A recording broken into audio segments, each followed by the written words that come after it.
इससे पहले हम रिलेटिव क्लॉज के बारे में स्टडी कर चुके हैं. So a relative clause can be a restrictive and can be a non restrictive clause.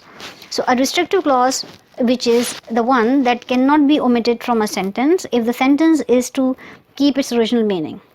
अब आप इससे पहले हम रिलेटिव क्लॉज के बारे में स्टडी कर चुके हैं. इसकी दो फर्दर बाइफिकेशंस में हैं, जिसमें एक है restrictive and non restrictive. As the name applies, आपका जो रिलेटिव क्लॉज में रिस्ट्रिक्टिव क्लॉज होता है that cannot be omitted from the sentence construction, because if you omit that from the sentence then आपका जो original meaning है sentence की वो आपकी disturb होगी. So in order to keep the original meaning intact, आपने relative clause restrictive clause को वहीं पे intact रखते हैं. You can't really omit this. However, जो non restrictive clause होता है it's set off from the other clauses by commas and restrictive clause is not.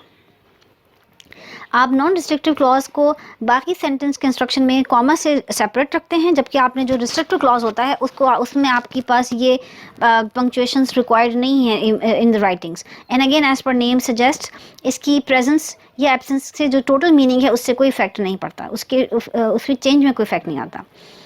Now since we know about the restrictive and non restrictive clauses, who, whom and which, जिस पे हमारी पूरी complete lesson series मौजूद है, इसमें आप इनको use करते हैं, इनको रिस्ट्रिक्टिव क्लॉज और नॉन रिस्ट्रिक्टिव क्लॉज दोनों में इस्तेमाल कर सकते हैं. However that can be only use in the restrictive clause. This word that can be only use in the restrictive clause.